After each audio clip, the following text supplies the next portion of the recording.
किसी के बचाव के लिए नहीं हूँ। मैं अभी भी बता रहा हूँ, मैं किसी के बचाव के लिए यहाँ प्रेस कॉन्फ्रेंस नहीं कर रहा हूँ। मैंने एक यूनिफॉर्म पॉलिसी की बात कर रहा हूँ। यूनिफॉर्म पॉलिसी ये है कि केवल भ्रष्टाचार केवल विपक्ष करता है, नहीं, भ्रष्टाचार हमेशा सत्ता पक्ष करता है, याद रखिए ठीक से आप। तो केंद्र में जो सत्ता में बैठे हैं वो भ्रष्टाचार कर रहे हैं, उस पर कोई कार्रवाई नहीं हो रही है, कोई जांच नहीं हो रही है।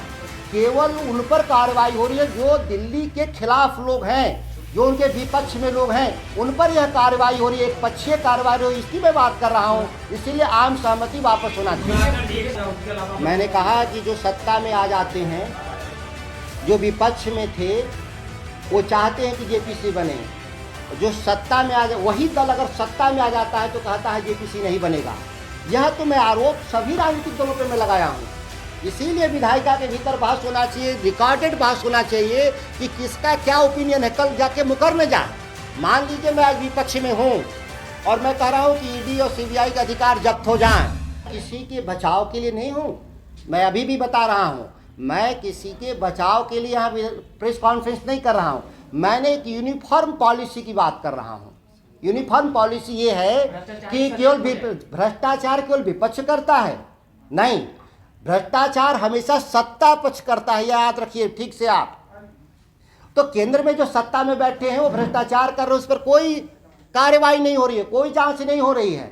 केवल उन पर कार्रवाई हो रही है जो दिल्ली के खिलाफ लोग हैं, जो उनके विपक्ष में लोग हैं, उन पर यह कार्रवाई हो रही है, एक पक्षीय कार्रवाई हो रही है, इसकी मैं बात कर रहा हूँ। इसीलिए आम सहमति वापस होना चाहिए। एक सवाल है कि इंडियन एक्सप्रेस का एक रिपोर्ट आया है जी, उसमें कहा गया कि एलारा नामक कंपनी को डीआरडीओ और इसरो ने एक तरह से रक्षा मामले में टेंडर दिया है। अब ये खबर आ रही है कि इरेरा का कौन मालिक है ये कंफर्म नहीं है, और इरेरा जो है वो बिजनेस पार्टनर है अडानी के, और उसके अलावा जो ईडी के प्रमुख। तो हमने आपको इसी पिछले वक्तव्य में मैंने बोला कि जो सत्ता में बैठा होता है वही भ्रष्टाचार करता है। मैं इस बात को कह रहा हूँ। तो जो दिल्ली में सत्ता में बैठे लोग हैं, जिनकी हिडनबर्ग के जो एनालिसिस को ये रिपोर्ट के आधार पे जो आया है, जिस पे जांच की आवश्यकता है, मैं ये आरोप नहीं लगा रहा हूँ कि किसी ने पैसा लेके भ्रष्टाचार किया है, लेकिन जब आरोप है तो इसकी जांच होनी चाहिए केंद्रीय जांच एजेंसियों के द्वारा, जो नहीं हो रहा है। इसीलिए मैं कह रहा हूँ कि एक पक्षीय है। इसीलिए देश में एक आम सहमति बनी थी पार्लियामेंट में, याद करिए कि लोकपाल गठित होगा, यह पार्लियामेंट का कंसेंट था, इसी के आधार पे वो आंदोलन वापस हुआ था। लेकिन आज तक लोकपाल नहीं बना, तो इसके लिए सभी राजनीतिक दल दोषी हैं यहाँ पर। मैं इसीलिए विधायिका, याद करिए, मैं पार्टी के तौर पे नहीं, मैं एक विधायक के तौर पे निजी विधेयक पेश कर रहा हूं कि सभी दल इस पर अपने राय व्यक्त करें कि वो चाहते क्या हैं। लेकिन यहाँ पिक एंड चूज की पॉलिसी है, और पिक एंड चूज कैसे हम पकड़ रहे हैं? जो विपक्ष में है, जो सत्ता में है, जिसके पास ज़्यादा संभावना है भ्रष्टाचार का, वो बच जा रहा है, और जो विपक्ष में है, जिसके पास संभावनाएं कम है, उसको सीबीआई ईडी पकड़ रही है। यही तो मैं कह रहा हूँ। इस पर जिस मसले पर दोबारा नहीं, हमको लगता कि 5वीं या 6वीं बार यार ये जांच हुआ, छापेमारी मारी हुई है। एक एफआईआर पे ये 5वीं या 6वीं बार एफआईआर छापेमारी हो रही है।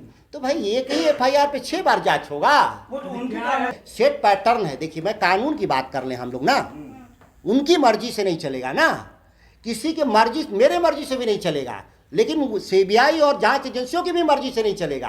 कानून कहता है कि एक बार जब आप कोर्ट से बेल ले लेते हैं तो उसके बाद वो ट्रायल शुरू होता है, और कोई भी आपके पास नया साक्ष्य आप कोर्ट को दीजिएगा, आप वापस वहां पे नहीं चले आइएगा उसी अभियुक्त के पास, ऑलरेडी वो बेल पर है। आप कोर्ट न्याय करेगा, पनिश करेगा, उसको सभी को मान्य है। जेपीसी पर सरकार नहीं चाहती है कि जेपीसी, क्योंकि 6 बार बैठ चुकी है, सरकार जा चुकी है, चाहे वो वीपी सिंह हो, चाहे अटल बिहारी जी हो, या उसके अलावा। मैंने कहा कि जो सत्ता में आ जाते हैं, जो विपक्ष में थे, वो चाहते हैं कि जेपीसी बने, और जो सत्ता में आ जाए, वही दल अगर सत्ता में आ जाता है तो कहता है जेपीसी नहीं बनेगा। यह तो मैं आरोप सभी राजनीतिक दलों पे मैं लगाया हूँ। इसीलिए विधायिका के भीतर बहस होना चाहिए, रिकॉर्डेड बहस होना चाहिए कि किसका क्या ओपिनियन है। कल जाके मुकर न जाए।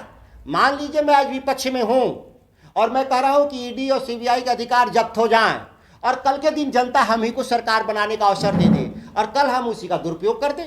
तो लेकिन जब रिकॉर्डेड विधानसभा में आप बोलते हैं, पार्लियामेंट पे बोलते हैं, और रिकॉर्डेड माना जाता है, इसीलिए मैं चाहता हूँ बहस करके सभी राजनीतिक दल अपनी बात को रख दें कि क्या चाहते हैं लोग, सर्वानुमति बनाएं, क्योंकि यह सर्वानुमति के ही जरिए मिला था अधिकार, आम सहमति, और आज सर्वानुमति टूट चुका है। यह एक तरह से केंद्रीय सरकारों के हथियार के रूप में जांच एजेंसियों का दुरुपयोग हो रहा है। यह देश के आम जनमानस तक बात जा चुकी है, इसीलिए मैं इस विधेयक को ला रहा हूं। स्वतंत्र नहीं जा पाएंगे। यह तो पूरे देश में सभी को पता है कि जांच एजेंसियां सरकार की अनुमति से ही जांच करती हैं, वह स्वतंत्र नहीं है। जिसकी लड़ाई हुई थी देश भर में कि लोकपाल की स्थापना होनी चाहिए और लोकपाल स्वतंत्र रूप से एक निकाय होगा जो जांच एजेंसियों को नियंत्रित करेगा। लेकिन सभी लोग को मालूम है कि वह आज तक कानून पास नहीं हुआ, सरकार ही नियंत्रण में रखती है जांच एजेंसियों को।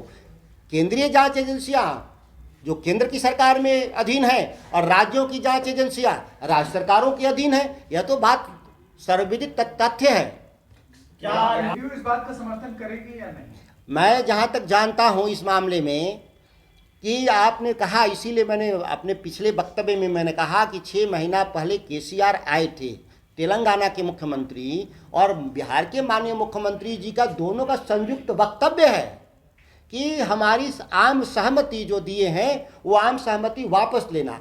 तो मैं तो ये मानता हूँ कि जेडीयू का समर्थन होना चाहिए। जब उनके मुख्यमंत्री का जब बयान है, तो जब उनके कार्यपालिका के हेड का बयान है, तो पार्टी का भी समर्थन इस पर जरूर मिलना चाहिए। मामले में आपकी पार्टी को आपत्ति हो? जी नहीं, मैं ये मानता हूं कि जो जेडीयू के खिलाफ भी कभी कभी समय पर जब ये विपक्ष में रहते हैं, जब वो एनडीए से निकल कर बाहर आते हैं, तो इस तरह की छापेमारी सीबीआई वाले करते हैं। बीच में एक छापेमारी हुई भी थी जेडीयू के नेताओं पर, और मुझे अच्छी तरह से याद है कि 2012 में भी सीबीआई जेडीयू के नेता थे, उस समय के तत्कालीन जो ट्रेजरर थे, कोषाध्यक्ष राकेश सिन्हा शायद उनका नाम था, राकेश सिंह, उनके घर पर, जिनके घर पर माननीय मुख्यमंत्री जी स्वयं वर्षों तक रहे थे, उस घर पर सर्च किया गया था इनकम टैक्स के द्वारा। मुझे अच्छी तरह से याद है जब वो भारतीय जनता पार्टी से उनका समझौता टूट रहा था और कई करोड़ कैश भी जब्त था, लेकिन आज तक ये नहीं पता चला कि सीबीआई ने उस पर क्या कार्रवाई की, और मीडिया के बंधु भी शायद भूल गए उस विषय को, इसीलिए कभी उसको फॉलो अप में नहीं गए कि इस तरह से सीबीआई लगातार, वो ऐसा नहीं कि केवल राष्ट्रीय जनता दल पे ही छापेमारी करते हैं, विपक्ष में जो रहेगा उस पर छापेमारी करते हैं।